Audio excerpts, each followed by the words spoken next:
زرداری کا تو کبھی زرداری کے ساتھ مل کے سندھ ہاؤس کے اندر بیٹھا ہوا ہے، لوگوں کی حرام کے پیسے سے لوگوں کو خرید رہا ہے. یہ سب پیش تھا. ہر جگہ محسن نقوی کا نام آتا تھا کہ اس نے سب سے زیادہ کوشش کی اس کانسپریسی کو کامیاب کرنے کے لیے. اور یہ وہ ایکس آرمی چیف کو بھی ملتا تھا جس کی اصل تو ماسٹر مائنڈ وہ تھا. لیکن جتنے بھی پلیئرز اس کے ارد گرد تھے اس میں ایک پلیئر جس کا سب سے زیادہ نام آتا تھا اس کا نام محسن نقوی تھا. تو یہ جس کو زرداری کہتا تھا یہ میرا بیٹا ہے، یعنی زرداری نے اس کو اپنا بیٹا بنایا ہوا تھا. اب یہ سوچ لیں کہ اس کا کیریکٹر کیا ہوگا کہ زرداری جیسا آدمی جو انٹرنیشنلی ساری دنیا زرداری کو جانتی ہے کہ کرپٹ ترین آدمی ہے، اس کے اوپر کتابوں کے اندر انٹرنیشنلی کتابوں میں زرداری کا چوری کا ذکر ہے. آج سے 30-35 سال پہلے اس کو مسٹر 10% باہر کی دنیا میں کہنا شروع ہوا، اس کا نام رکھا گیا. اس کے اوپر مضمون نکلے ہوئے ہیں اخباروں کے اندر اس کی چوری کے اوپر. اس زرداری جس کو اصل میں نیب میں جیل میں ڈالنا چاہیے تھا اور جیل میں گیا اور بچایا گیا، ہمیں سب کو پتا ہے کہ NRO2 کی وجہ سے جو جنرل باجوہ نے دیا سب بچ گئے. وہ زرداری اس کو اپنا بیٹا سمجھتا ہے، اور وہ جو بیٹا ہے اس کی کیا اخلاقیات ہوں گی آپ کو پتا ہونا چاہیے کہ 2008 میں اس نے 35 لاکھ روپیہ نیب کو واپس کیا تھا، تسلیم کیا تھا کہ میں نے چوری کی ہے، اس لیے میں 35 لاکھ روپیہ آپ کو نیب کو واپس کر رہا ہوں. یہ وہ آدمی ہے، نہ اس کے اندر وہ اخلاقی معیار ہے، نہ اس کے اندر وہ غیر جانبدارانہ صلاحیت ہے جو کہ ایک کیئر ٹیکر پہ آنا چاہیے. اور اس کے بعد اگر کسی کو کوئی شک ہے کہ یہ تحریک انصاف کا بدترین دشمن ہے، اس کی جو چینل 24 کا بھی اٹھا کے دیکھ لیں، اس میں مسلسل تحریک انصاف کے خلاف پروپیگنڈا چلتا رہتا ہے. کوئی بھی جانتا ہے، صحافت میں سب جانتے ہیں کہ یہ ہمارا بدترین دشمن ہے، سیاست میں سب جانتے ہیں، اور ہمیں سارا پتا ہے کہ رجیم چینج کے اندر جب ہماری حکومت گرانی تھی اس کا کتنا بڑا ہاتھ تھا. اب اس آدمی کو اگر انہوں نے بنایا ہے اس پنجاب کا کیئر ٹیکر چیف منسٹر، تو اس کا کیا مطلب ہے؟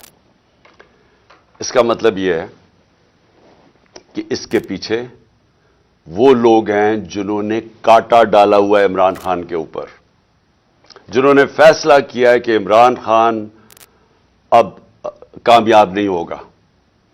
وہ لوگ جن کو ابھی تک میں پھر سے کہتا ہوں نہ تاریخ کا پتہ ہے، نہ ان کو سیاست کی سمجھ ہے، نہ ان کو پتہ ہے کہ کاٹا مار کے اس ملک کو کتنا بڑا نقصان کیا گیا ہے ہماری تاریخ میں. میں یاد کرانا چاہتا ہوں کہ مجیب الرحمان کے اوپر کاٹا ڈالا گیا تھا، ملک ٹوٹ گیا.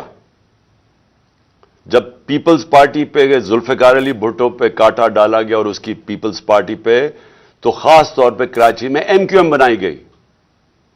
اس کا کراچی کے اوپر کتنا نقصان ہوا آپ اندازہ ہی نہیں لگا سکتے. کہ دبئی شاید اتنا اس وقت جب ابھر رہا تھا تو کراچی سے لوگوں نے جو انتشار ہوا تھا کراچی، انہوں نے دبئی میں جا کے کاروبار شروع کیے تھے. اور پھر وہی MQM کے اوپر جب کاٹا لگایا تو حقیقی بنا دی. پھر جو آج بلوچستان میں ابھی تک وہ آگ نہیں بجھی جو کہ نواب اکبر بگٹی کے اوپر کاٹا لگایا گیا. یہ جو سیاستدانوں کے اوپر کاٹا لگایا جاتا ہے، یہ ملک نے بڑی بھاری قیمت ادا کی ہے.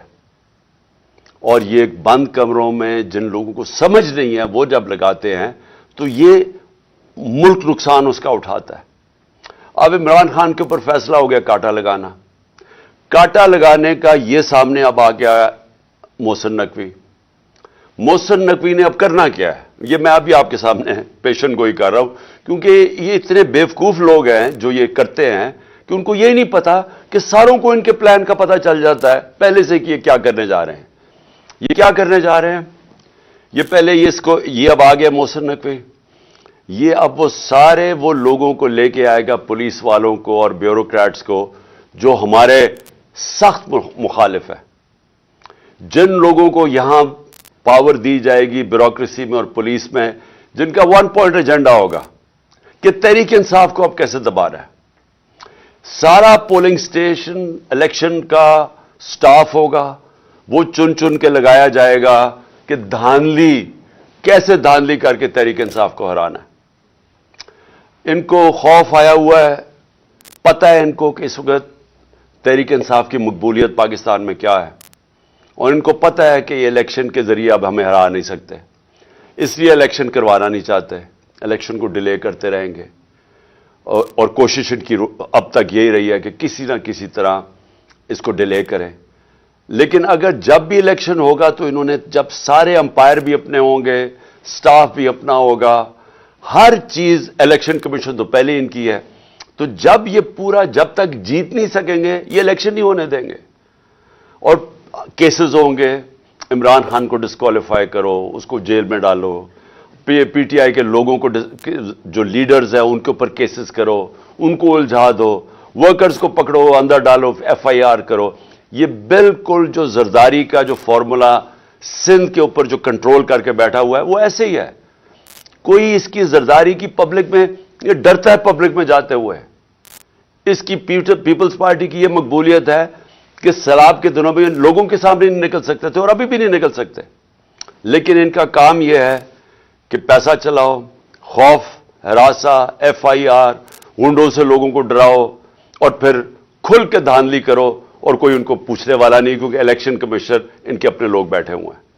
تو یہ بھی اب کراچی کا جو جس طرح کا الیکشن کروایا گیا, یہ ان کی کوشش ہے کہ یہ اب سب کچھ کنٹرول کر کے اپنا الیکشن کروائیں گے. میں ویسے آپ کو بتا دوں, ہم نے پوری اپنی کوشش کی. ہم نے یہ کوشش کی کہ ہمارا ملک مشکل جب ہماری گورنمنٹ گرائی گئی تو ہم نے کوشش کی کہ ہم ہر طرح اپنے ملک میں انتشار نہ ہونے دیں. ہم نے آئین کے بیچ میں رہ کے سب کچھ کیا. ہم نے آئین کے بیچ میں رہ کے اپنی ساری جتنے جلسے جلوس کیے, ہمارے کوئی 65 سے زیادہ جلسے میں نے کیے, اور پاکستان کی تاریخ میں سب سے بڑے جلسے ہوئے, پرامن رہے, کبھی اتنی بڑی پبلک نہیں نکلی, لیکن ہم نے کسی قسم کا انتشار نہیں ہونے دیا. 2 دفعہ ہم نے مارچز کی, لانگ مارچ. ایک دفعہ 25 مئی کو انہوں نے ہمارے اوپر شدید ظلم کیا, اور ہمیں ہے کہ اب خوف ہے کہ ابھی وہی لوگوں کو جنہوں نے ظلم کیا تھا ان کو پھر واپس پنجاب میں لے کے آئیں گے.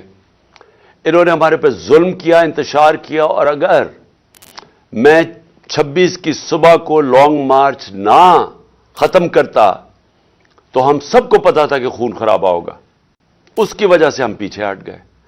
پھر ہم 26 نومبر کو نکلے, جب ہم پنڈی میں گئے, لاکھوں لوگ تھے. اب صرف اور صرف یہ کرنا تھا کہ ہم اسلام آباد کی طرف نکل جاتے تو انتشار شروع ہو جانا تھا. گورنمنٹ سنبھال ہی نہیں سکتی تھی اتنی پبلک کو. لیکن ہم نے فیصلہ کیا کہ ہم صرف اپنے آئین اور قانون کے بیچ میں رہیں گے, کوئی انتشار نہ پاکستان میں پھیلے. اس کے بعد اپنی گورنمنٹس ہم نے گرائی. یہ کبھی بھی نہیں, مجھے بتائیں کوئی پاکستان کی تاریخ میں کسی نے اپنی گورنمنٹس کرائی ہوں؟ یعنی آپ 60% پاکستان میں پاور میں بیٹھے ہوں اور آپ فیصلہ کریں ہم گرائیں. کیوں گرائی ہم نے؟ کیونکہ میرا یہ ایمان ہے, میری ساری عقل مجھے بتا رہی ہے کہ اگر اس ملک میں صاف اور شفاف الیکشن نہ ہوئے, یہ ملک ادھر جا رہا ہے جو ہم سب کے ہاتھ سے نکل جائے گا. مجھے خوف یہ ہے کہ یہ سری لنکا کی طرح یہاں سڑکوں پر انتشار ہوگا. بالکل اس طرف پاکستان جا رہا ہے. کبھی پاکستان کی تاریخ میں ایسی معاشی حالات نہیں تھے جو آج ہیں. اور معاشی حالات کیوں ہیں؟ کیونکہ ان چوروں کو اوپر بٹھا دیا جو 30 سال سے اس ملک کو لوٹ رہے تھے. ان کے 30 سالوں میں پہلے ہندوستان آگے نکلا پاکستان سے, پھر بنگلہ دیش نکلا. تو ان کے پاس تو کبھی بھی وہ صلاحیت نہیں تھی جن لوگوں نے ملک کو پہلے معیشت تباہ کی ہو, کیونکہ بینکرپٹ تھا پاکستان 2018 میں جب ہماری حکومت آئی ہے. ادھر سے ہم نے اٹھائی حکومت, اور انہوں نے آتے ساتھ ہی اپنے کیسز معاف کروائے. اربوں روپے کے کرپشن کیسز معاف گورنمنٹ نیچے لے آئے. آج ہمارا ملک ادھر کھڑا ہے جدھر پاکستان کی تاریخ میں کبھی اتنے مشکل معاشی حالات نہیں تھے جو آج پاکستانیوں کے ہیں. اس لیے ہم نے کوشش کی کہ کوئی انتشار نہ ہو. اس لیے ہر جگہ ہم آئین کے بیچ میں رہے, اور ہم نے اپنی گورنمنٹ سے اس لیے گرائیں کہ ہم نے کہا کہ الیکشن کی طرف جائیں گے, کیونکہ کسی نے بھی اگر ملک کو اس دلدل سے نکالنا ہے, پہلی چیز صاف اور شفاف الیکشن ہے.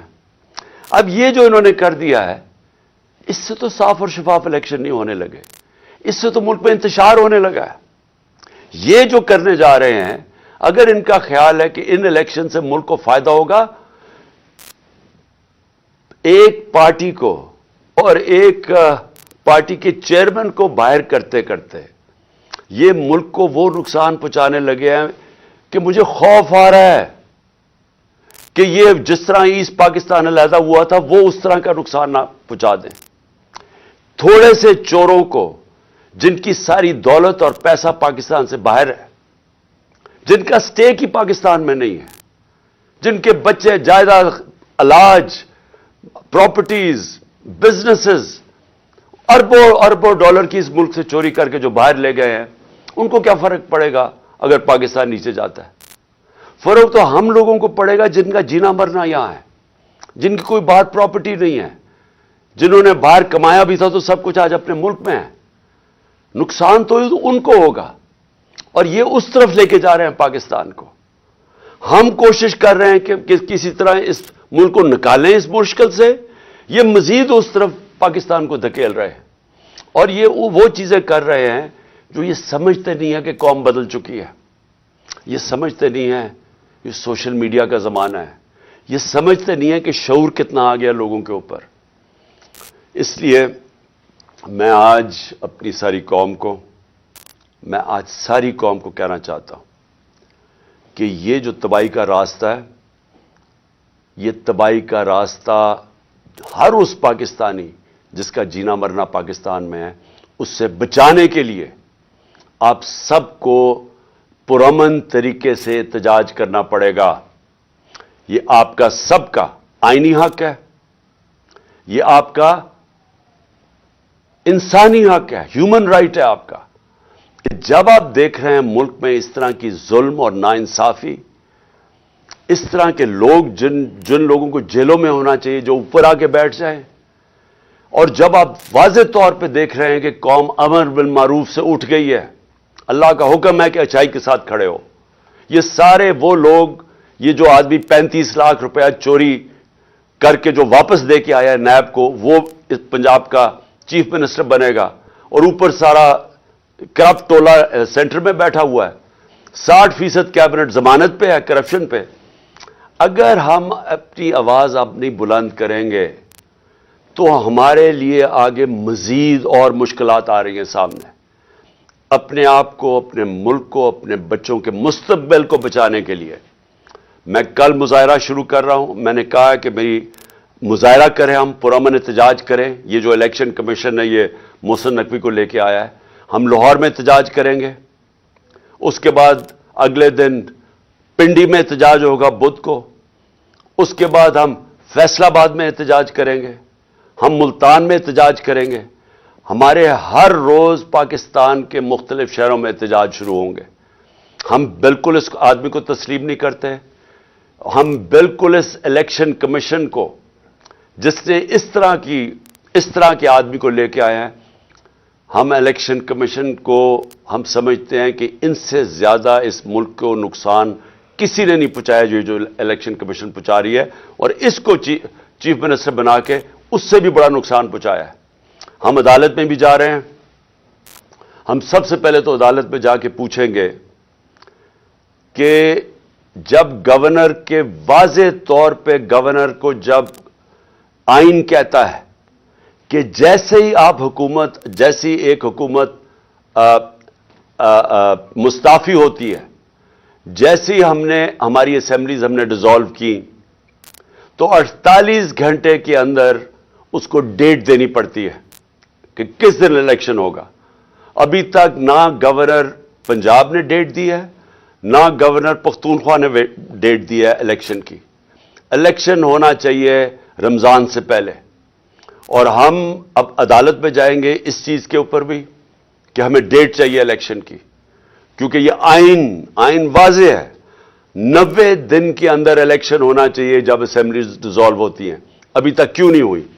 تو ہم اس کے لیے عدالت میں جا رہے ہیں، اور ہم یہ محسن نقوی کی اپوائنٹمنٹ کے اوپر بھی عدالت میں جا رہے ہیں کہ اگر الیکشن کمیشن نے اسی طرح کا آدمی اپوائنٹ کرنا تھا تو کدھر گئی کہ غیر جانبدار چیف منسٹر ہونا چاہیے تھا کیئر ٹیکر گورنمنٹ کا، اور اس کی بالکل انہوں نے خلاف ورزی کی ہے۔ یہ وہی ایک ایجنڈا چلا آ رہا ہے کہ کسی طرح ریڈ لائن ڈرا کر کے تو کسی طرح عمران خان اور طریق انصاف کو ہٹایا جائے، اور تاکہ کسی نہ کسی طرح یہ چور ایک کراچی کی طرح دھاندلی کر کے پھر سے اس ملک پر مسلط ہو جائے۔ میں پھر سے آپ سب کو دعوت دیتا ہوں، میں آپ کو اس لیے دعوت دے رہا ہوں کہ آپ نے اپنے مستقبل کے لیے نکلنا ہے، یہ بہت ضروری ہے آپ کے لیے۔ اس طرح کے لوگ آپ کے اوپر مسلط ہو گئے، یا ملک میں الیکشن سے کوئی فائدہ نہیں بلکہ اب نقصان ہونے جا رہا ہے، اور آپ کو نکلنا چاہیے اس لیے کہ اگر ہم یہ تسلیم کر جاتے ہیں، یہ ناانصافی، ہم ایک ایسے آدمی کو تسلیم کر جاتے ہیں جو ایجنڈا کے اوپر آیا ہوا ہے، جو آصف زرداری خود کہتا ہے میرا بیٹا ہے، یہ اس کا بیٹا، اور یہ پی ڈی ایم کے ساتھ مل کے جس نے ہماری حکومت سازش کر کے گرائی تھی، اگر یہ آ کے بیٹھ جاتا ہے اور ہم چپ کر کے تسلیم کر لیتے ہیں تو ہمارے میں اور بھیڑ بکریوں میں کوئی فرق نہیں ہوگا۔ اس لیے آپ سب نے نکلنا ہے کل سے میں انشاءاللہ لاہور نکلیں گے، اور پھر سے میں کہہ رہا ہوں پرسوں ہم پنڈی میں نکلیں گے۔ پاکستان زندہ باد۔